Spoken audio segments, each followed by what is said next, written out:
Está no ar mais uma edição do podcast.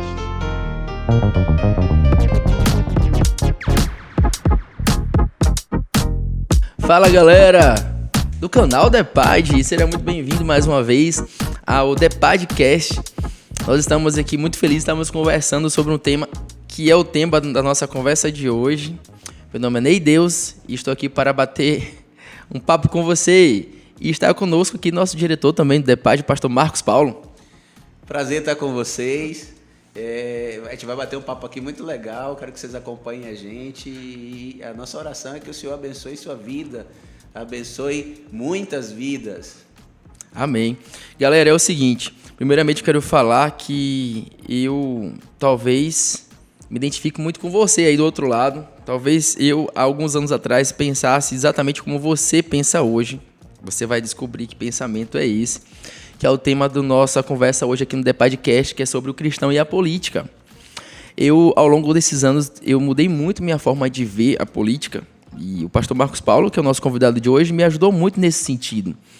Para vocês terem uma ideia, teve uma vez, eu era criança, lá na igreja de Pau da Lima, visitou um prefeito, na época era João Henrique. E eu lembro que eu fiquei tão revoltado com a visita dele que eu comecei a falar alto na igreja, assim, no grupo das crianças, que eu não aceitava aquilo. Aí uma irmã chamada irmã Iraildes, é uma referência, mãe de China, já dorme no Senhor, e ela pegou no meu ombro e fez Ney, não é assim. Irmã Iraildes era diretora de uma escola municipal, muito, muito importante, uma mulher intelectualizada, crente, era a superintendente da escola dominical, coordenadora. E ela fez, não é assim. Aquela pessoa sábia, né?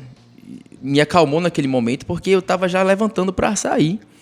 E eu tive um comportamento de muitos assembleanos.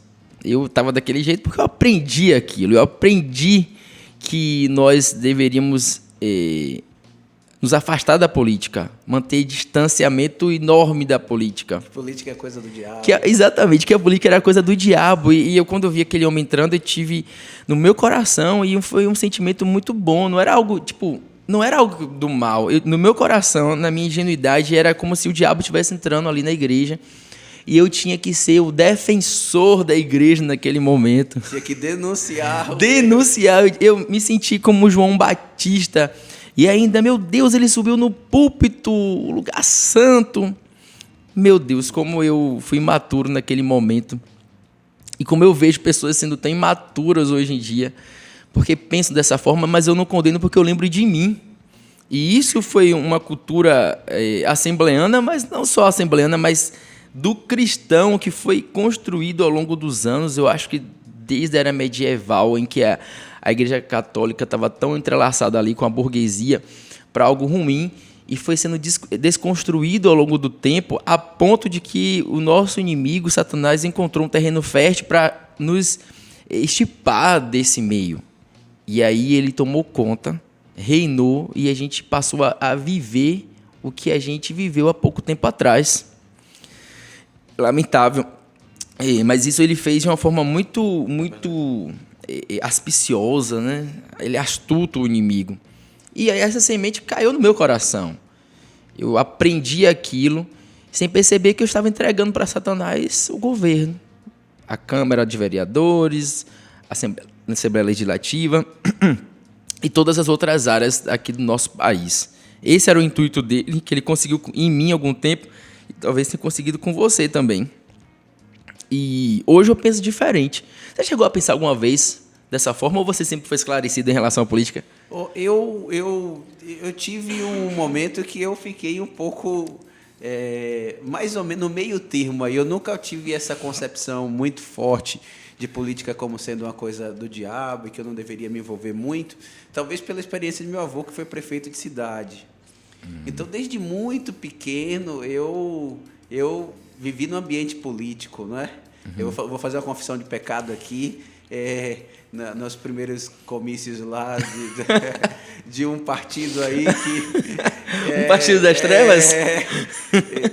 Meu pai me levava, eu ia, gostava muito do ambiente. Então, assim, política nunca foi um tabu muito grande. No primeiro momento, logo no início da conversão, ali, adolescente, pelo ambiente, a igreja muito pequena, num lugar muito distante, a concepção da maioria dos irmãos era essa concepção de que política é uma coisa ruim. Então, eu fiquei num dilema. Eu diria que esse momento aconteceu, mas nunca... Adolescência? Adolescência, 16 anos de Sim, idade, sim. um dilema. Eu tinha aquela lembrança de meu pai, das histórias que ele contava de meu avô como prefeito, tios, primos, todo mundo vereador, todo mundo participando da política intensamente. E no interior, as pessoas participam ativamente, intensamente do processo político. Mas aí você, 16 anos na igreja, alguém fala política do diabo, Satanás, o anticristo, etc. Aí eu fiquei nesse meio caminho. Mas isso passou muito rapidamente, porque a influência, eu diria, da minha família foi muito forte nesse sentido. Olha só que interessante. Que minha família já não tem esse histórico político. O histórico da minha família é da igreja. Então, Exatamente, porque imagine assim, se eu, por exemplo, abraçasse a ideia de que a política era uma coisa do diabo, eu teria que, por consequência lógica, achar que meu avô era uma figura, um personagem diabólico, quando na verdade era uma referência de generosidade, de boa administração. Meu avô não morreu rico, não deixou herança para meu pai, não que ser rico ou deixar herança seja ruim, não é isso não, mas esse personagem construído, Sim. coronel do interior, eu não vi isso na minha família, e foi um político bem sucedido, muito respeitado. E olha só que coisa louca, e tipo, essa idade que você falou aí, 16 anos, essa idade eu estava no Cefet. Então, na igreja não me ensinaram sobre política, então minha criação foi na igreja, então eu cheguei no Cefet, que é o IFBA de hoje em dia, despreparado politicamente. Despreparado para o papel do cristão como cidadão, de interferência na sociedade. E aí eu cheguei lá naquele terreno completamente dominado pelas ideias progressistas, e eu fiquei apaixonado pela esquerda, eu fiquei apaixonado pelo comunismo. Eu lembro que teve uma aula de história, quando terminou a aula, eu falei à professora, o que eu faço para viver isso? Eu quero viver isso. Eu quero sentir, velho, eu lembro como hoje o sentimento, eu falei, eu queria respirar esse ar um pouco. Será que se eu for na Rússia, chegar nessa Praça Vermelha lá de Moscou, eu consigo sentir É um sentimento religioso. Você consegue entender? Será que eu consigo sentir essa utopia um pouquinho de um Estado justo, igualitário? Porque aquilo combinava com as ideias que eu tinha para a sociedade, de igualdade, de fraternidade. Aí ela falou para mim assim, olha, na Rússia não, mas talvez você for em Cuba, você consiga sentir um pouco isso. Mas ela foi inteligente na resposta, porque apesar de ela ter dado a aula, eu acredito que ela não era da esquerda. Eu tenho essa dúvida. Ou que ela não acreditava nessas experiências como sendo... Exato. O caso concreto não é bem assim. Ela quis dizer vai se isso. Decepcionar. Até porque ela dava aula lá, e ela dava aula também em outras escolas assim, de nível altíssimo aqui de Salvador, e ela era realmente burguesa. Mas ela tinha que passar aquele conteúdo que estava no programa, e o livro que nós adotávamos era um livro que trazia isso. Um livro que tinha um viés claro. Tinha. Eu lia aquele livro e eu fiquei encantado não pela aula dela, mas pelo que o livro dizia. E eu lembro que ela ficava fazendo esse paralelo, mas não adiantava. Eu estava apaixonado pelo comunismo e comecei a ler muito sobre isso. Então, ali dentro do Cefet e as aulas de sociologia, eu fiquei muito encantado por aquilo. E eu lembro que nas discussões, nos textos que nós líamos, a igreja ela era uma vilã. A igreja ela tinha um papel nunca de participação, mas que ela atrapalhava esse processo. E olha a idade da confusão, né? Era 16 anos, exatamente. Eu tinha 15, 16, 17 anos quando eu estava ali no Cefet. E foi um período muito complicado para mim, porque eu nesse momento, decidi na minha vida se eu cria na Bíblia ou não. Se eu era cristão ou se eu era ateu. Eu decidi tudo naquele momento. Eu juntei todas as informações. Se o grande profeta e o grande Messias era Jesus ou Marx, né? Marx, exatamente. Aquele foi um momento muito decisivo na minha vida, e eu poderia, de fato, não estar conversando com você aqui hoje. Porque eu tinha tudo para estar do outro lado. Eu cheguei a participar também, confissão de pecado, de movimentos, carreatas. e faixas na rua. Eu militava na internet para Pelegrino. Eu lembro que eu militava e tirei meu título novo, que eu queria votar no PT, porque eu acreditava naquilo. Meu Deus, e depois a virada foi através de leitura também. Eu comecei a ler outras fontes. E um divisor de águas na minha vida foi um livro que eu acho que foi você que me mandou. Eu não lembro se foi você. Foi pelo WhatsApp, que era a biografia de Marx. Foi você que me mandou? Karl Marx era satanista. Isso, foi você que me mandou. Eu acho que foi. Eu li em uma sentada, eu fiquei louco lendo aquilo, tipo, meu Deus do céu, eu li tudo. No final eu disse, velho, eu estava enganado esse tempo todo. Comecei a juntar várias informações e várias coisas. E eu percebi o quanto eu fui iludido. Aí, a grande questão.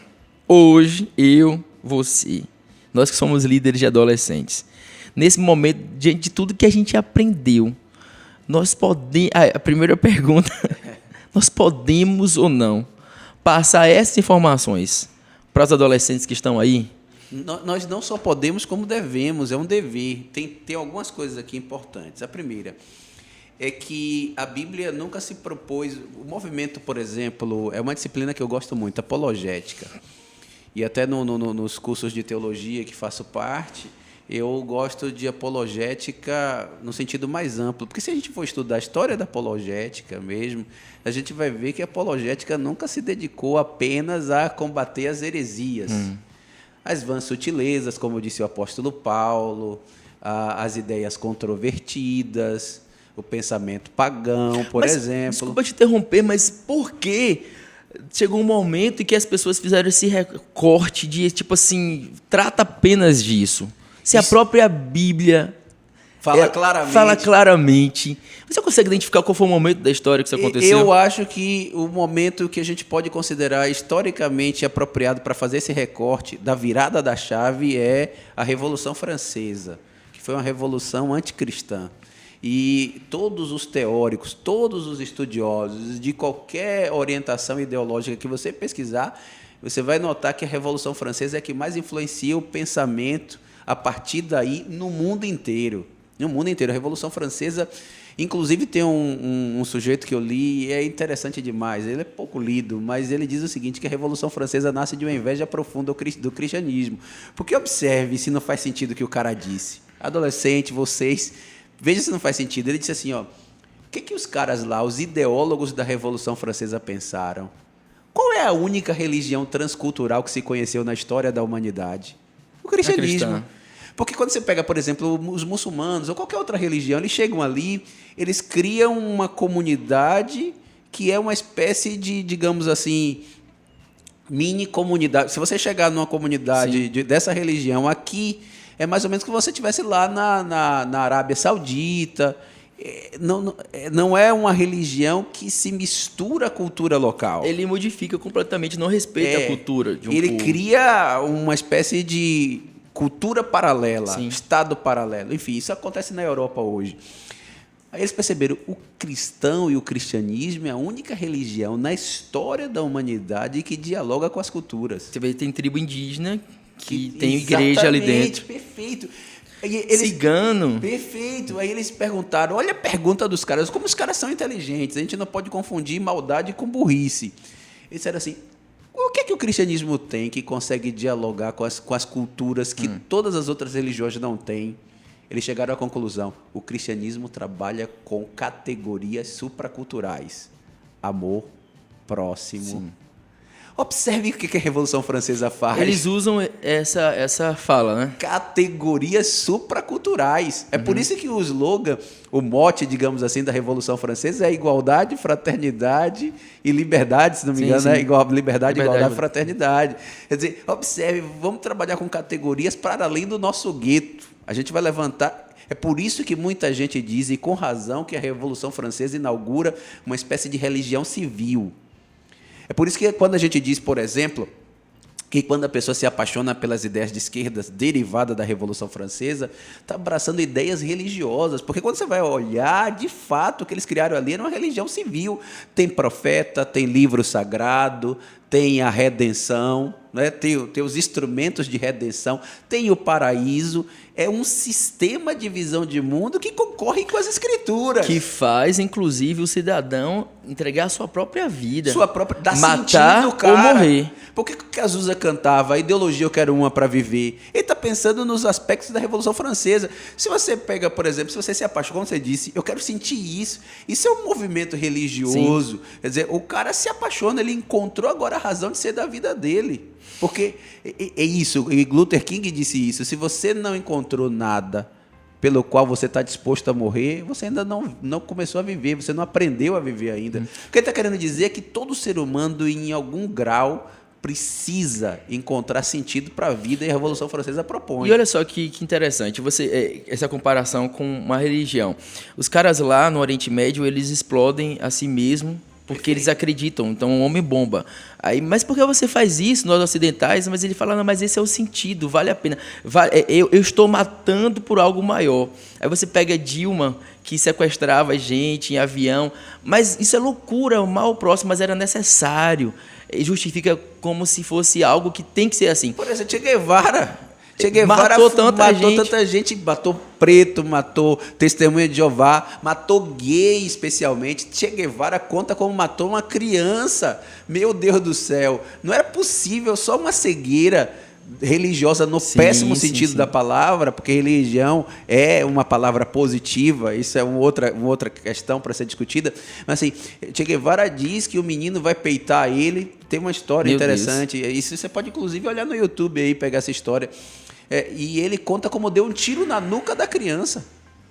E porque a criança questionou o fato dele ter matado o pai dele, e eles dizem que Che Guevara é uma espécie de um galão, ídolo, e você vê gente com camisa de Che Guevara, que coisa louca. Usa camisa. Repare, é igual eu vou trazer para hoje, o cancelamento. Hoje você pode cancelar alguém que vota em Bolsonaro porque é compreensível. Tipo, não tem como dialogar com alguém assim, porque é errado você não amar as pessoas, não respeitar. Mas esse ponto aqui justifica eu te fazer mal. Perfeito. Quer ver um paralelo que você está dizendo, só para retomar a questão religiosa? Que diferença tem isso da Inquisição? Olha só, o cara julga os caras lá da Idade Média que pegavam o herege, até Calvino, infelizmente. Por isso que eu gosto mais de Wesley, viu? Porque Wesley não queimou ninguém. Calvino queria queimar o cara porque o cara não acreditava na doutrina da Trindade. É o final da Idade Média, Calvino, né? Mas, meu irmão, você acha que se um cara gritar na universidade hoje que não existe racismo, eu não estou dizendo que não existe, existe, não é isso. Mas se ele gritar publicamente, você acha que ele não pode ser apedrejado? Eu não estou falando apedrejado metaforicamente, não. Estou falando literalmente. Quer dizer, ele cometeu um erro do ponto de vista da retórica, é um erro grave, não estou passando pano para isso, um erro grave, mas mais grave é matar uma pessoa. Então a pessoa perdeu o senso de proporção. É o que acontecia muitas vezes, em muitos casos, na Idade Média. O cara cometeu heresia, o cara vai e queima. Quer dizer, você está entendendo o que eu estou querendo dizer? Então, o cara cometeu um erro, você vai e apedreja, fogo nos racistas. Quer dizer, se você contrariar as vacas sagradas desse tempo, o ser humano ainda é capaz de tocar fogo hoje. Sim. Esse é o ponto. Sem dúvida. Então, por isso que eu fico olhando as pessoas fazendo avaliação de determinados ambientes religiosos e do ponto de vista histórico, e eu digo, rapaz, avalie o que a gente está vivendo hoje. O ser humano sem Deus, ele é capaz de fazer coisas absurdas ainda hoje. Vou voltar para a Revolução Francesa. Eu só quero fazer um comentário de um amigo meu que deixou de me seguir. E eu percebi, assim, por um acaso que ele tinha deixado de me seguir. Eu mandei uma mensagem, mas, poxa, por que você deixou de me seguir? Aí ele falou, não, porque você posta umas coisas que eu não concordo. Eu falei, poxa, mas você também posta coisas que eu não concordo, eu estou te seguindo, eu vejo isso, não cria em mim uma repulsa sobre você. Eu vejo, entendo que é uma democracia. Aí ele fez, não, mas o meu é aceitável, mas o seu não é aceitável. Não é aceitável, Tá certo. Vamos lá. Então, o exército da Revolução Francesa foi aquele momento em que eles fizeram o recorte e disse, igreja, não se mete aqui, fica aí. E isso é sério, porque se você pegar, por exemplo, vários qualquer teórico importante, ele vai dizer o seguinte, que o entendimento de Estado laico, por exemplo, na França é diferente da Inglaterra, se bem que a Inglaterra não é Estado laico, mas é diferente de diversos lugares do mundo, inclusive da América e do Brasil. A Revolução Francesa inaugurou uma espécie de Estado antirreligioso. Em lugares da França públicos, você é proibido de usar o kippá, uma burca, o crucifixo exposto, porque é um Estado antirreligioso mesmo, determinado, escola, parlamento, você tem uma ação ostensiva contra que se expresse qualquer coisa de cunho religioso. Você acha que isso é porque a sociedade francesa, na sua totalidade, ela pensa assim, ou eles conseguiram montar o Estado de uma certa forma que não permite mais uma mudança? Eu acho que, com toda certeza, é que essa chave foi sendo virada e a maioria da população não percebeu, não atinou. Como todas as mudanças radicais, ela vai sendo, digamos assim, gerada de tal forma que as pessoas não conseguem perceber. Por exemplo, você acha que na Nicarágua hoje, que a gente está vivendo lá com Daniel Ortega, prendendo padre e freira, quer dizer, sinais, sutileza. Quando a gente fala, por exemplo, do Brasil, né? Do Brasil, quando a gente fala dessas coisas que estão acontecendo, a pessoa não, acha que é uma coisa que não... E aí vai mudando. Chega num determinado momento que a engrenagem se estabeleceu, que é muito difícil você lutar. Aí você vai ter repressão por meio da polícia, que se submete às ordens do governo, você tem as Forças Armadas, que graças a Deus hoje... Ministério Público, você tem tribunal, etc. Essas instituições avançam sobre você e você vai ficar com medo, vai criar a espiral do silêncio e... Quando você menos percebe, você está dentro de alguma coisa que está sendo formatada. Então você percebe, você concorda comigo que essa construção ao longo desses anos propositalmente retirou a igreja de cena para que ela não impedisse essa trilha chegar a esse ponto que nós chegamos e como a França está? Eu entendo que quando a gente posta alguma coisa, eu me posiciono de alguma forma, ou até determinado candidato fala assim, não, padre tem que ser padre, pastor tem que ser pastor, não se mete. Essa fala é justamente para que nós não atrapalhássemos essa intenção deles. Eu fui numa igreja uma vez e achei muito interessante, Família da Graça, e a bispa estava pregando, foi muito bom, e ela falou assim, olha, a igreja, e o esposo dela... concordou. A igreja é o único órgão, organização ainda aqui no Brasil que sustenta os valores morais. Isso é fato. Então, assim, se você retira a igreja de cena desse debate, meu irmão, o Brasil acabou. Agora, o que eu acho interessante é o seguinte, que a gente precisa dizer, sobretudo para adolescentes, para jovens, com todas as letras, é que até 30 anos atrás, religião era uma coisa da esfera pública. Você orava o Pai Nosso na sala de aula. E sexo e sexualidade era uma coisa da esfera privada. Eles hoje inverteram a lógica. Hoje todo mundo fala de educação sexual e educação religiosa é uma coisa para ser banida. Não é natural que a gente pense que isso está correto, porque historicamente nunca foi assim. Se você pegar desde a Grécia Antiga, se você passar pelo início da criação da civilização ocidental, você pegar todos os séculos de Ocidente, aí você pegar a criação da universidade, religião sempre esteve no centro do debate público. A Confissão de Fé de Westminster foi gerada no parlamento britânico, a questão da abolição dos escravos, foram os religiosos... John Wesley, William Wilberforce, e foram eles discutindo se o homem era imagem e semelhança de Deus, se todos os homens eram imagem e semelhança de Deus. Quer dizer, aí de um tempo para cá, a Revolução Francesa inaugura esse processo. Na França isso acontece mais radicalmente, mas essas ideias vão se espalhando. E vão ganhando força no restante do mundo. No Brasil, como é um país que foi colonizado pela Igreja Católica, não é? Isso aqui demorou de se estabelecer, mas de um tempo para cá, eu diria que no Brasil, nós estamos sentindo isso com muita força da década de 60 para cá, que é a década da Revolução Cultural, sexual, aqueles festivais, né? O Woodstock, o movimento hippie, 60, 70. Então, você começa a ver uma transformação por meio da educação, aquilo que a galera chama de a revolução cultural, que tem a ver com marxismo cultural. Antes mesmo da eleição de Lula, né? Antes mesmo. Quer dizer, isso prepara o caminho para o cara. Henrique já estava já estava Montando. preparando tudo isso. Se você for ver, são tendências no Ocidente, né? Quer dizer, um ambiente cultural. E o pano de fundo disso é uma espécie de guerra contra o cristianismo. Tem um livro de duas católicas que eu recomendo, Contra o Cristianismo. Elas analisam isso na Europa, na Itália, por exemplo, o sentimento antirreligioso, como vai ganhando força. E o discurso é sempre o mesmo, não é? De liberdade, de amor, mas o pano de fundo disso é você abater aquele inimigo, não é? Que é a família.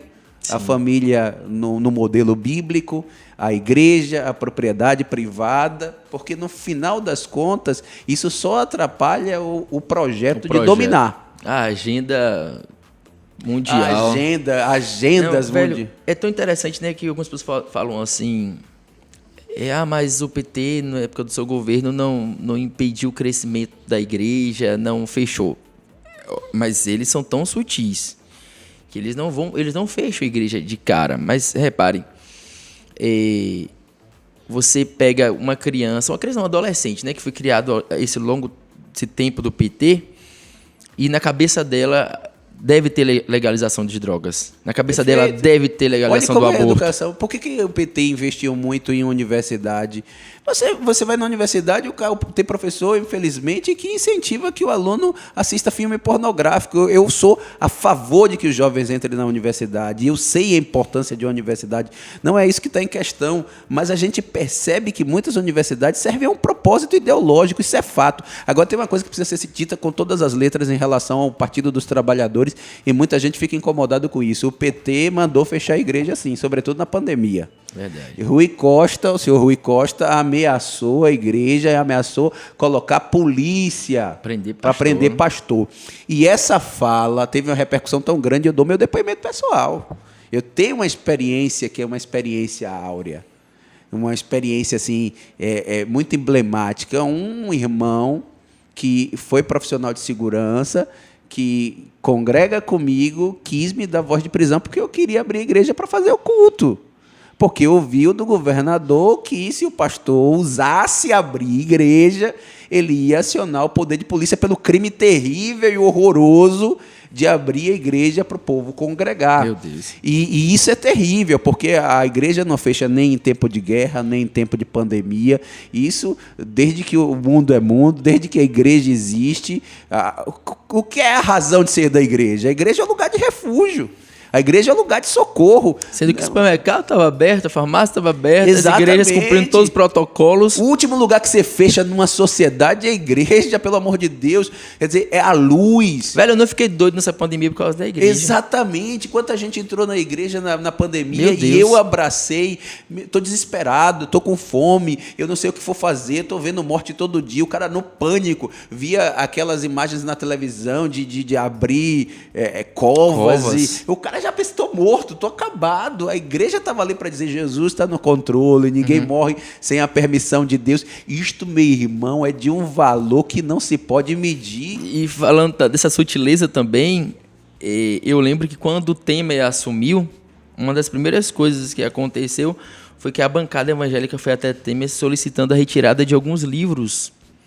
E esses livros, eles tinham um cunho terríveis, de ideologia de gênero, de pedofilia, comprados pelo Ministério da Educação. Estava lá. Pode procurar na internet. A bancada evangélica junto com católicos.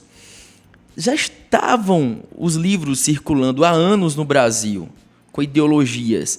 Já estava essa cultura sendo impregnada e as pessoas com a mente fraca. Isso é um trabalho silencioso e longo. Tudo bem. Porque, por exemplo, eu sempre falo, rapaz, olha, se você chegar hoje no curso de pedagogia, eu sou pedagogo, tá? Você chega no curso de pedagogia, meu Deus do céu, é de chorar, faz pena. E eu fico louco com um irmão que vai estudar pedagogia com um coração vulnerável. O cara vai lá, ele vai ler Marx, ele vai ler Gramsci, ele vai ler Denerval Saviani, ele vai ler Paulo Freire, vai ler Foucault, vai ler Nietzsche. Serviço social é tudo isso aí. Vai também ler esses caras todos. Pergunta se ele vai ver Comênios. Você sabe porque eu descobri que existia um cara chamado Comênios, que é considerado pai da didática e pai da pedagogia, mas que era um bispo protestante lá do movimento Moráveis, que inclusive influenciou John Wesley. Por que eu descobri isso? Porque eu tive a felicidade, tenho que fazer esse registro aqui, de ter um professor padre. Então o cara foi um contraponto. Quase todos os meus colegas que estudaram comigo, que entraram lá crente, hoje fazem proselitismo contra a igreja. Combate a intolerância. Essa galera que faz isso, não vou usar esse pessoal que não é mais crente. Mas os crentes que têm feito isso, você acha que é na inocência ou propositalmente? Tem dois grupos, ó. Vamos cunhar eu gosto de um termo aqui, eu uso, viu? Sapatênis, mas tem uns teólogos aí sapatênis que a gente precisa começar a disputar com eles e eu estou muito preocupado com isso. Você quer citar o nome? 2D de teologia. Um cara chamado Botelho também. Tem outra galera aí.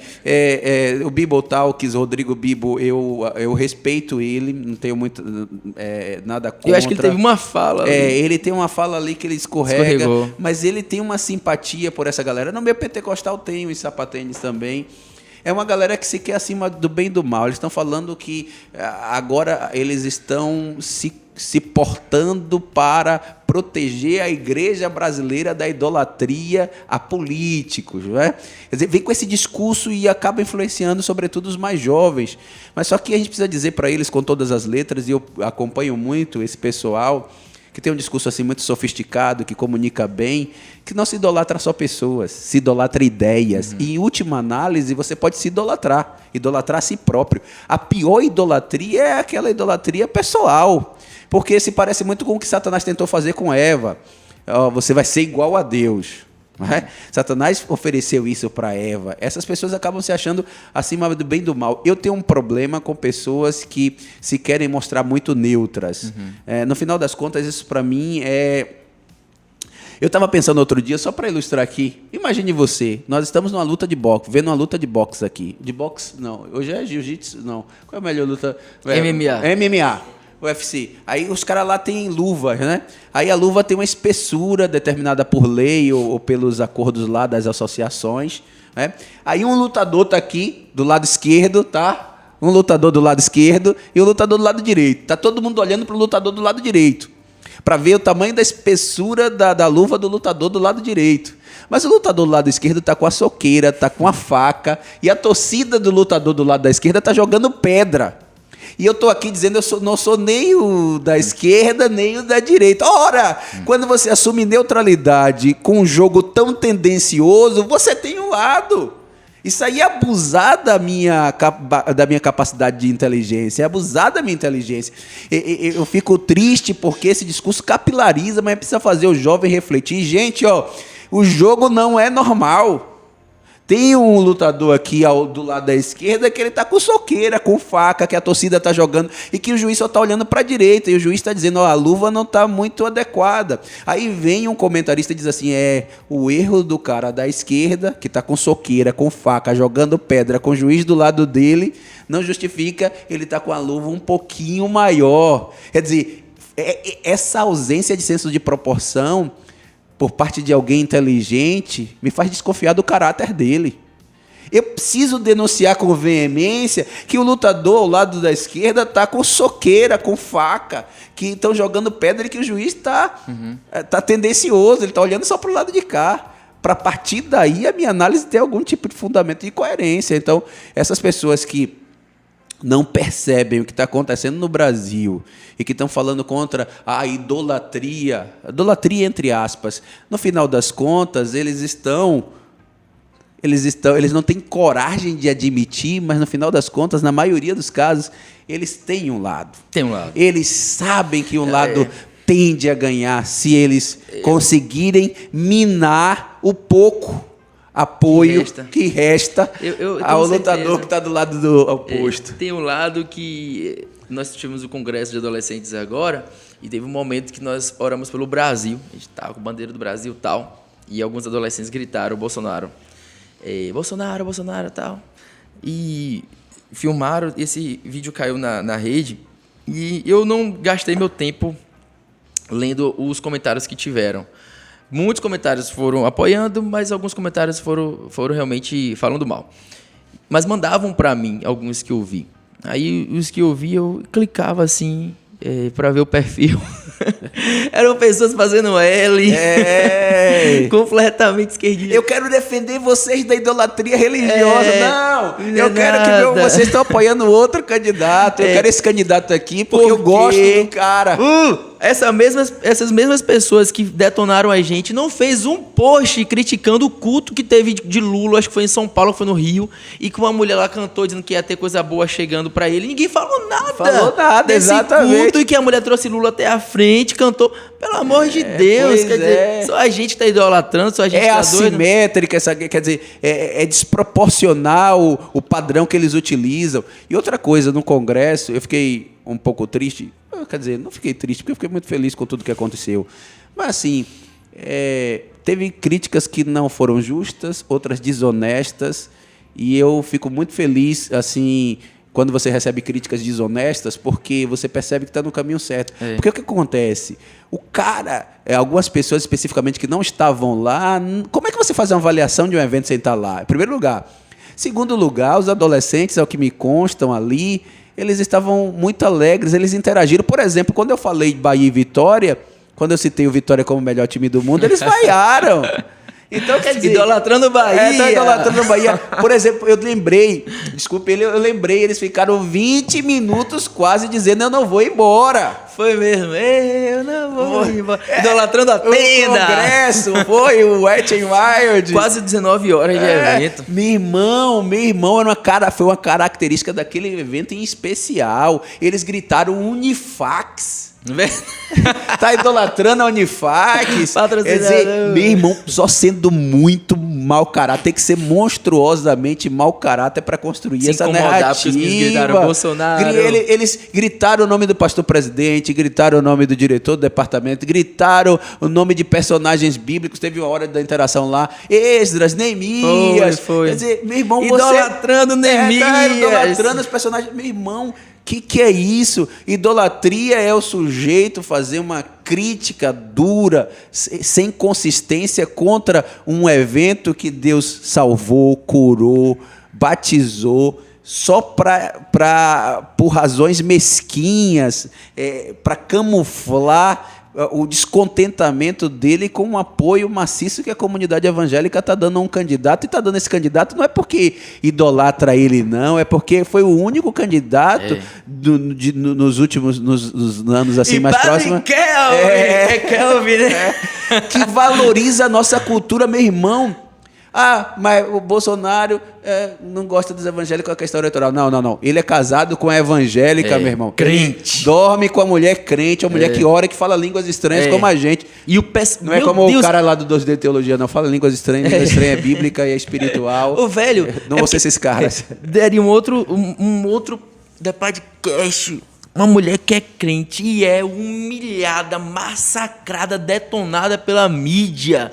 Eu ouvi um programa de E aí esses irmãos que vieram nos criticar, não falam nada em apoio dela. Ela foi chamada de doente, fanática, que ela está promovendo um discurso de ódio. Quando ela diz que Jesus é rei, é discurso de ódio, e essa galera não está percebendo isso. É exatamente por isso que a gente precisa falar. Não, teve um menininho aí, que eu não sei nem o nome dele, não faço questão de saber. Que a gente não precisa citar para dar palco a ele. Que ele fez alguma postagem, mandaram para mim, criticando a gente. Rapaz... Ele falou uma coisa em defesa de Michele. Não, e o que eu acho que é interessante é o seguinte, quer dizer, meu Deus do céu, o que é que esse sujeito construiu na vida? Quer dizer, a gente deveria sentar, aprender, e você sabe o que eu acho interessante é o seguinte, é que muita gente que poderia ter ligado para procurar saber como aconteceu, uma mensagem no em direct, particular, coisa. Mas prefere lacrar e diz que está fazendo isso em nome do amor ao Evangelho de Jesus defendendo Cristo. A igreja. Estou defendendo a igreja, porque tem que denunciar. Meu Deus do céu, é isso. Eu estou cada vez mais convicto que nós precisamos lutar contra isso. Deixa eu pegar isso. Sua fala. Não, eu estou aqui porque nós temos que denunciar o que a igreja se tornou. Nós estamos mostrando que a igreja, em nenhum momento, Jesus falou que ela deveria ser isenta de se posicionar na sua sociedade. Muito pelo contrário. Nós estamos mostrando aqui um recorte histórico, o pastor deixou muito claro, começando na Revolução Francesa, que eles querem nos tirar desse cenário. E não é pecado durante um culto nós falarmos sobre política. Como não é pecado falar sobre sexo, como não é pecado falar sobre depressão, como não é pecado falar sobre educação. Se eu falar sobre educação, eu tenho que falar sobre o tipo de educação que eu acredito. Então, isso envolve visão de mundo. Quem disse que o cristianismo não pode falar sobre visão de mundo? Visão de mundo envolve política. O que é política? É o lugar onde as decisões importantes são tomadas. Se eu tiro isso do cristianismo, o cristianismo se tornou uma religião esotérica. Dentro da própria Bíblia, nós temos livros que tratam sobre diversos assuntos. E sobre política. E sobre Aí você pega Cantares, você pega Provérbios, você pega livros... Que é a sabedoria de um rei, primeiro e segundo as crônicas, primeiro e segundo os reis, livros políticos. Se a gente pegar um trecho bíblico e falar sobre as pessoas, sobre a questão de dívidas, de ser honesto, de ter um equilíbrio. E tem textos bíblicos que nos dão base para isso. Nós agora... Se a gente for falar sobre dieta... Imagine... nós ferimos o templo do Senhor, esse local aqui. Que loucura! Quer dizer, onde é que dieta é mais espiritual do que educação, política, cultura? Isso não faz sentido. Agora, tem uma coisa que, sobretudo, os teólogos sapatênis fazem que é incorreto. A gente precisa denunciar. A igreja brasileira está se tornando muito moralista, não sei o quê. Eu vou dar um exemplo. John Wesley. John Wesley. Conta quantas vezes ele falou John Wesley. Porque John Wesley é considerado por Charles Spurgeon, que essa galerinha gosta, como o 13º apóstolo. Charles Spurgeon disse, se tivesse 14 vagas, mais 2 vagas, uma seria de Wesley. Então isso é importante. George Whitefield, que também era calvinista, que essa galerinha gosta, disse que John Wesley era um santo e quando ele morresse, quem deveria fazer o sepultamento dele era John Wesley. John Wesley fez o sepultamento dele. Então é importante. John Wesley celebra o movimento que estava acontecendo na Inglaterra, que estava cobrando as autoridades não abrirem bares e boates no dia de domingo. Porque ele explicou, não é que a gente está querendo, por meio da lei, obrigar que as pessoas venham à igreja dia de domingo. O que a gente está querendo é que o Estado não se insurja contra aquela cultura que formou a identidade do Ocidente. O que a gente está querendo é que o Estado não use o dinheiro do cidadão para concorrer contra a igreja. Quer dizer, se você pegar esse exemplo de Wesley, inclusive muitos cristãos daquela época consideraram Wesley uma espécie de tiranossauro rex, que era um absurdo aquilo. Mas o Wesley entendia o seguinte, que o domingo é o dia do Senhor e que não se deveria abrir bares e boates nesse dia, e ele lutou politicamente nesse sentido. Eu não estou dizendo que a gente vai fazer essa luta hoje. Eu estou só demonstrando que essa compreensão de que a gente não pode disputar a partir da nossa visão de mundo no espaço político é uma compreensão muito nova. Olha o Wesley aí dando um exemplo, está dizendo assim, isso de vocês estarem incentivando que inclusive cristãos que poderiam estar na igreja, esteja lá no hotel, esteja lá na boate, isso é uma coisa muito ruim para a nação. Então, eu estava demonstrando que você ter lá um país que a maioria das pessoas vão para a igreja e tem uma vida piedosa, isso contribui, isso repercute para uma nação mais forte, mais sólida, mais saudável. Era nesse sentido a discussão, e eu penso que o princípio aí, talvez não a forma de abrir bares e boates, porque hoje a gente vive num país completamente diferente da Inglaterra de Wesley, mas o princípio aí é o mesmo. Eu entendo que quanto mais o perfil das pessoas nesse país se aproximarem com os princípios bíblicos, tanto mais a sociedade vai ser ajustada, solidária, fraterna, menos violência, menos lares com problemas, o Estado tem menos problema, e isso é um fato. E se eu acredito na Bíblia, eu acredito que feliz é a nação cujo Deus é o Senhor. Tem uma coisa boa aí.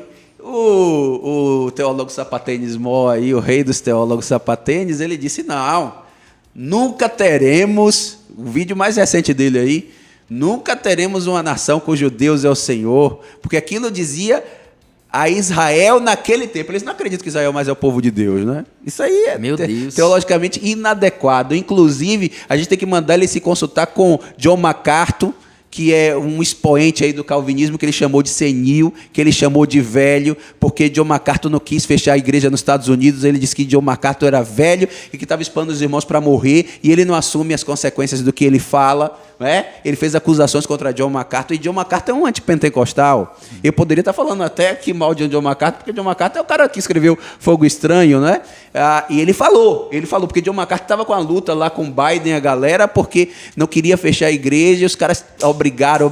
Trump foi em defesa de John MacArthur, e John MacArthur acabou vencendo na justiça, e a igreja continuou aberta na pandemia, e a prova é, quem manteve a igreja aberta hoje tem a razão. Quem fechou a igreja precisava pedir perdão. Aí sim, pedir perdão a gente, porque a gente não apoiou só de ímpio, não, a gente apoiou de muitos colegas que queriam fechar a igreja, dar uma de politicamente correto. Mas voltando à questão, ele disse que não pode ter e o Bibo, infelizmente, o Bibo já fala mais respeitosamente, disse que se você tiver um presidente cristão, isso não necessariamente atrai a bênção de Deus. Não é verdade. Biblicamente, se você tem um governante que ama a Deus e a sua palavra, isso atrai bênção para aquele que está debaixo do seu governo. Isso é óbvio. Você pega todos os exemplos dos reis de Israel. Isso aí não tem nem o que comparar. Os livros todos vão dizendo, e o rei desagradou a Deus e o povo pagou a consequência. E o rei agradou a Deus, e o rei amava a Deus. E isso você não precisava nem de um texto dizendo isso claramente, porque isso é óbvio. Quanto mais alguém tiver ajustado aos princípios da palavra de Deus, tanto mais a bênção de Deus vai se refletir na gestão dessa pessoa. Sim. Isso é um ponto. Eu entendo que, do ponto de vista do contexto, feliz a nação cujo Deus é o Senhor, estava falando daquele que deposita sua esperança no verdadeiro Deus. Mas o princípio que está ali, apesar dali ter um contexto para aquele momento, o princípio que está ali se aplica hoje, porque daí era o seguinte: as nações politeístas, não é? Diversos deuses. Os deuses dos caldeus, dos assírios, etc. Então, o que o salmista está dizendo? Aquele cujo coração está depositado no verdadeiro Deus, aquela nação cuja esperança está depositada no verdadeiro Deus, essa é feliz, porque a esperança dela não está depositada numa criação humana, numa ficção, numa falsa divindade. Ora, isso se aplica por princípio hoje, sem a menor sombra de dúvida, se os brasileiros acreditarem efetivamente que há um Deus pessoal que se revela perfeita e plenamente na pessoa de Jesus. A Bíblia diz que nele habita corporalmente toda a plenitude da divindade. Os brasileiros serão mais felizes, sim. Quer dizer, é impossível a gente se aproximar de Deus e isso se transformar em tristeza, miséria e caos como consequência da aproximação de Deus. Isso faz eu entender o porquê os pastores e padres gostam tanto de Bolsonaro. Porque ele fala que é Deus acima de todos. E a gente vê o contrário, o oponente dele trazendo muito para si. Eu fiz, perfeito. Eu soube fazer, vocês comiam picanha porque eu ajustei. Em nenhum momento o Bolsonaro faz isso. É claro que tem. Você viu aquela declaração de Lula? Eu achei interessante. Vamos lembrar o povo de Deus?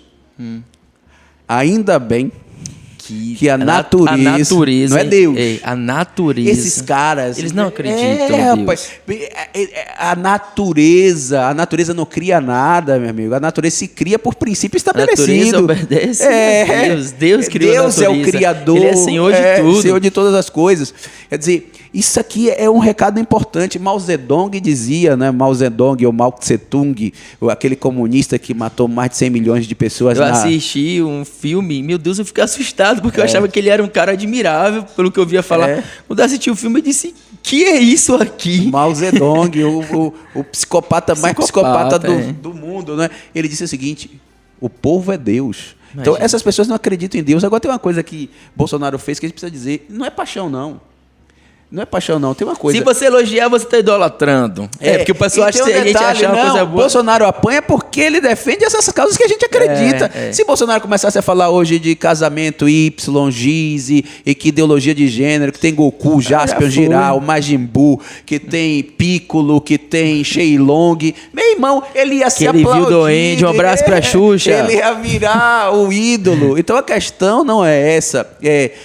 O que eu acho interessante é o seguinte: se você pegar a questão do Bolsonaro agora, nas 2 vezes que ele esteve na ONU, eu não posso me esquecer disso jamais. Isso tem a ver com o que a gente está falando aqui. Não vou me esquecer disso. Não tem nada a ver com a pessoa de Bolsonaro, mas com ações concretas. Ele, por 2 vezes na ONU, diante de muita gente do mundo inteiro e de comunidades ali que representam a Janela 1040. Inclusive, o irmão André faleceu esses dias. Ontem foi anteontem. Contrabandista de Deus. Você precisa ler irmão André. As maiores lutas do irmão André foi contra o comunismo. A gente não lê o nosso irmão André, não lê Richard Rumbro, por isso que a gente fica admirado com esses professores de faculdades. Vai ler Contrabandista de Deus. Então, ali, diante dos representantes da Janela 1040, Bolsonaro falou por 2 vezes: parem de perseguir os cristãos. Nós defendemos a liberdade religiosa. E ele falou no ano passado ou foi no ano antepassado, sobre o fim à cristofobia. Quando Dilma teve nesse mesmo Conselho de Segurança, sim, ela falou contra a islamofobia. E que tínhamos que estreitar os laços com o Estado Islâmico. Exatamente. Meu Deus do céu. Isso é grave, eu gente. Me recuso a acreditar. Nós estamos analisando dados objetivos e aí o cara quer pintar a gente como um bando de bobo, que está sendo manipulado, de idólatra, como se não tivesse uma razão de ser. É claro que há uma razão de ser. Por que você acha que há um apoio tão espontâneo? Você pega aí Luciano Subirá, que é uma sumidade, um cara inteligentíssimo, está apanhando de... Desculpe, eu vou citar mais uma vez o teólogo Sapatênis Mó. Pelo amor de Deus, como é que pode? Ele deveria respeitar, Você, querida, aí, que tem sido abençoado por Luciano Subirá e por gente como Silas Malafaia e tantos outros, prestar atenção no teólogo Sapatênis, que só tem visualização em YouTube e Facebook. O que esse cara construiu na vida? Será que tem alguém que assiste a gente, que assiste ele? Eu acho que não, pelo amor de Deus, porque, rapaz, meu irmão, o cara... só para pegar um gancho aqui, um cara que pastoreia em comunidades pobres e que tem atividade de liderança como você em comunidades pobres, e eu pastoreio em comunidades pobres a vida toda, não teria coragem de incentivar um adolescente a beber cachaça. Não teria receio. Esses caras ficam falando na internet, um pouquinho de bebida. O que é um pouquinho de bebida? Eles não sabem o que é realidade. Eu vi Cláudio Duarte, parabéns Cláudio Duarte, uma das melhores explicações sobre bebida alcoólica. Tomara que ele não mude a posição e tomara que aquela seja a única posição que ele tenha sobre o assunto. Ratinho, se não me engano, perguntou para ele: bebida alcoólica é pecado? Ele disse: eu estou falando para um público muito grande. Perfeito, perfeito. Quando você fala para um público muito grande, a primeira coisa que você tem que ter é cuidado, cautela. Ele disse: eu estou falando para gente equilibrada, gente desequilibrada. Então, o que é que eu recomendo? Quantas doses de vinho você aceitaria que o piloto de avião que vai te levar tomasse? O cara, nenhuma. Por que é a lei 0? Por que você não pode beber dose nenhuma bebida, o cara que vai dirigir seu carro, nenhuma. Quantas doses o cirurgião para fazer uma cirurgia do seu coração você aceitaria? 0. Nenhuma, 0. Então ele disse... Então por que será? Não é boa, né? Então tem uma parada aí. Ela é uma molécula que entra ativa, que vai ter alguma ação no seu organismo, porque ela é biologicamente ativa, que vai interferir no seu estado normal. De alguma parada. Vai te deixar mais eufórico, ela vai te deixar mais elétrico. Vai te desinibir. Vai também trabalhar na sua visão, percepção. Ela tem uma ação no seu organismo. Pois é, e ponto. Fantástico. Aí o cara, porque a Bíblia diz, não embriagueis, aí ele não vai para o contexto. Aí ele não quer analisar o contexto. Ora, a Bíblia não proíbe expressamente a escravidão. Você vai escravizar hoje? Quer dizer, existem os princípios bíblicos, não é? E a maturidade da própria tradição da igreja. Wesley dizia isso, né? A escritura, a tradição, a razão e a experiência pessoal. Por isso que ele condenava a bebida. Ele vai dizer: olha, meu irmão, se o apóstolo Paulo visse a bebida gerando o que eu vi, ele ia condenar, porque Deus, ele, no Novo Testamento, em nenhum momento manda beber. O Novo Testamento, John Piper disse isso. Por que a Bíblia não chama de vinho o cálice do Senhor, chama de cálice? Para não se confundir uma coisa com outra. Charles Spurgeon disse: não ouse chamar vinho do vinho que a gente conhece aquele que foi transformado pelo Salvador. Charles Spurgeon. que depois de ter contato com a literatura de Wesley e até por influência, dizem, do próprio filho de Charles Spurgeon, se tornou abstêmio completo de bebida. Nós temos aí os gigantes dizendo, olha, se o apóstolo Paulo visse as drogas, as famílias desajustadas, violência na família, toda essa miséria que a gente está ouvindo, ele ia dizer, parem, não façam, porque Deus não nos fez sujeitos, digamos assim, autônomos, a expressão aqui, né? Sujeitos que não têm consciência, que agem sem consciência. Nós temos consciência. Então, quer dizer, a gente usa a razão, a gente olha para a tradição e percebe, a partir dos princípios da palavra de Deus, que o vinho ali na comunidade de Israel era uma bebida tradicional, tinha uma razão de ser. Num determinado momento histórico, eles não tinham lazer. Tinha uma série de coisas ali que explicavam a razão da relação daquele povo com a bebida, mas o tempo todo o Senhor vem trabalhando de forma restritiva. Os nazireus não podiam beber, aí o Senhor proíbe depois a bebida forte. Você vai ver o Senhor falando que não era para se embriagar, então ele vai tratando esse tema de forma restritiva. O Wesley, num determinado momento, que é o cara que acende essa discussão, e a partir dele surge a tradição de abstêmios, diz o seguinte, filho sem pai, tragédia, isso é o mal, a gente precisa eliminar isso. Então, galera, é o seguinte, nós estamos num momento muito importante na nossa sociedade, espero que vocês tenham entendido tudo que a gente quis passar. Poderíamos continuar conversando aqui por mais horas e horas, porque é um assunto que não se esgota, e podemos voltar a falar sobre isso, com certeza, o cristão e a política. E a nossa oração e o nosso intuito é para que você tenha a sua mente despertada para o seu papel na sociedade. Muito cuidado que vão falando aí sobre nós, sobre você, querendo te colocar em escanteio para que você não interfira nas mudanças desse país aqui, Brasil, da Bahia, de Salvador. Você é um agente transformador. Você foi chamado para a salvação de vidas, para evangelizar, e você foi chamado também para trazer o reino de Deus aqui para essa terra, um reino de justiça, porque nós que somos cristãos, nós somos pessoas verdadeiras, justas, assim como Cristo foi, assim como Cristo é, e você é um representante de Cristo aqui na terra. Então, quando você for voltar no domingo, você tem que lembrar que, acima de tudo, você é crente. Acima de tudo, você é um ser que vive não de acordo com as ideias malignas, mas a ideia de Deus. E a ideia de Deus está escrita onde? Na Bíblia. Então, se alguma coisa foge da Bíblia, fuja dessa coisa. Eu coloquei no meu Instagram um storyzinho, vou repetir aqui. Se a Anitta está de um lado, eu estou do outro. Se Luísa Sonza está de um lado, eu estou do outro. Se Felipe Neto está de um lado, eu estou do outro. Porque essa galera, entre outros, eles fazem tudo que a Bíblia abomina. Então, por que eu vou me juntar desse lado? Existem apenas dois reinos, não existe meio termo. Existe céu, existe inferno. Existe o reino de Deus, da luz, e o reino das trevas. Não existe purgatório. Então, eu faço parte do time de Deus ou eu faço parte do time do diabo. Não existe o isentão. Eles vão chamar a gente de maniqueísta, vão inventar um monte de tese aí. Mas está em cima do muro, você é como o exemplo do boxeador que você deu.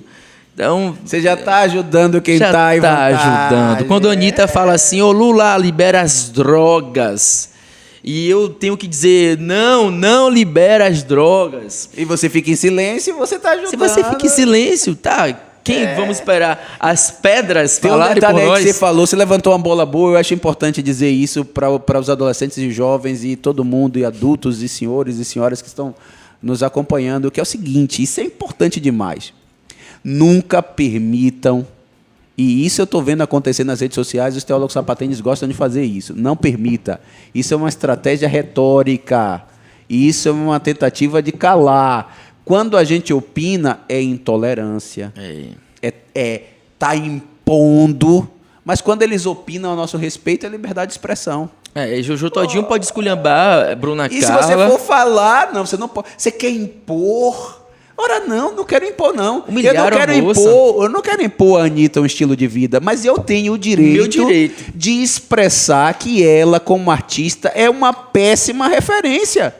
Ou não? Ela pode dizer que eu, como pastor, não contribuo muito, é a liberdade dela. Ela está equivocada, eu sei. Ela está errada, eu sei. Mas ela tem o direito de expressar isso e ela não está impondo. Em nenhum momento. O errado era se ela fosse lá no parlamento e quisesse Exato. criar uma lei que a gente não pudesse falar esse tipo de coisa. Mas se ela está lá usando a publicidade dela, a audiência dela para dizer que o que a gente está falando aqui não tem nada a ver, está dentro do campo da liberdade. Eu também posso dizer que ela é uma péssima influência e que não concordo com as ideias dela. Isso não é impor. Eu posso dizer que o casamento do ponto de vista bíblico é homem e mulher. Eu posso dizer que só existe sexo masculino e feminino. Isso não é impedir ninguém, maltratar ninguém. Isso não é nem uma opinião. Isso é uma constatação bíblica, biológica. Eu estou expressando um componente, um conteúdo importante da minha visão de mundo. Bruna Carla esteve no nosso congresso e eu fui marcar ela numa postagem. Eu não consegui. E aí o filho dela estava conversando com ele. Ele próprio botou no meu Instagram aqui para marcar ele. Eu não consegui. Porque eles tiveram que impedir as marcações de tão atacado que foram. Porque ela falou. Ninguém diz nada. Ninguém diz nada. Quer dizer, isso é cancelamento. A cultura do cancelamento é uma espécie de como é que chama? Inquisição. Uma neo-inquisição. Quer dizer, o cara pode chegar lá e falar que Silas Malafaia, não sei o quê. Você viu que chamaram o padre ontem no debate de impostor. Você pode falar o que quiser. Se você for falar alguma coisa contra algum desses signos, né? A gente chama de vaca sagrada. Eu vou dar... Eu vou cancelar você. Eu vou exemplificar. Bruna Marquezine postou apoio a Lula. De boa. Neymar postou... Cancelado. O mundo desabou, todo mundo alienado, burro, idiota, admirador de fascista. Fascistas não passarão, não pode se expressar, não pode. E esse grau de intolerância que nós estamos vivendo. É por isso, gente, que nós damos apoio de forma tão sistemática e contundente a uma pessoa que, às vezes, você pode olhar e não reverbera tudo aquilo que você acredita, mas não quer acabar com você, não quer calar você, não acha que você é um fascista, um monstro. Porque, no final das contas, não se engane. Não se engane. O que esse mundo odeia é a gente. É o crente. É o crente, sobretudo o crente pentecostal. E se você discordar, você está discordando da Bíblia. É um crente pentecostal que tem firmeza, que tem convicção. Você acha que as pessoas têm coragem hoje de falar tudo que está na Bíblia abertamente? É esse ambiente que a gente tem percebido e a gente não quer contribuir para que esse ambiente se torne ainda mais hostil à nossa fé. É o que alguém diz de forma simples e eu acho que é adequado. É preciso falar de política hoje para poder falar de Jesus amanhã. E só para eu terminar, eu queria dizer uma outra coisa que Rodrigo Bibo errou. Rodrigo Bibo disse assim: eu preciso parar com essa coisa de criticar Portas do Fundo porque está esculhambando a igreja. Porque quanto mais eles esculhambarem a igreja, mais falar mal da igreja, eu garanto a liberdade da igreja poder pregar o evangelho como ele é. Não. Porque se há liberdade para lá, haverá para cá. Isso é um erro, inclusive histórico. É isso que esses caras precisam entender. Eles entendem pouco de cosmovisão, eles entendem pouco de ciência política. Pode até entender em alguma medida, em alguns pontos de teologia, mas, e Rodrigo entende, eu preciso fazer essa referência. Mas assim, está errado. Os nazistas fizeram uma propaganda massiva contra os judeus. Eles primeiro fizeram isso, depois a população consentiu que os judeus fossem levados aos campos de concentração. Se você permitir que os caras fiquem esculhambando Jesus, os crentes, fazendo isso, e nunca for para o debate, nunca debater isso intensamente, sabe o que vai acontecer? As pessoas vão achar legítimo bater em crente, vão achar legítimo. Aliás, teve um cara aí que bateu numa criança crente que estava pregando no ônibus, deu um murro e ninguém falou nada. Tem esse vídeo aí na internet. É isso que acontece quando você desumaniza um grupo social. Então, por favor, coloca a mão na consciência. Essas análises simplistas e superficiais não contribuem. Eu não acredito nisso. Outra coisa, só para fechar isso aqui, que tem a ver. Quando alguém estiver criticando um pastor, troque pastor por mulher do candomblé. Eita. Se você não conseguir repetir a mesma frase, o que você está fazendo é um crime. E nós não podemos permitir que isso passe impune. Porque, ora, se é dentro do campo da liberdade de expressão, você pode chamar pastor de ladrão, você pode dizer, a mulher do candomblé ladra. Se você pode chamar o pastor de impostor, você pode dizer que o cara lá do espiritismo é impostor também, você pode dizer que as línguas estranhas isso e aquilo, ou que a experiência que aconteceu no templo isso e aquilo, você pode dizer que no templo espírita aquele espírito que aparece lá não é a família do cara, é o cara se aproveitando de alguém que está fragilizado. Então, Se você tem constrangimento e se você sente receio de tratar o mesmo tema em relação a outras religiões, provavelmente o que você está fazendo em relação ao evangélico ali é um crime. Então a gente precisa denunciar isso. Se não é crime, você pode fazer com um evangélico, com a mulher do candomblé, com um padre, você pode fazer com um judeu, você pode fazer com um muçulmano. Se você pensa 2 vezes com essas outras categorias e faz livremente com os evangélicos, você está fazendo um crime e você está contribuindo para desumanizar um grupo social, fazendo exatamente o que os nazistas fizeram com os judeus, e nós não podemos permitir isso, e é do ponto de vista político que a gente luta.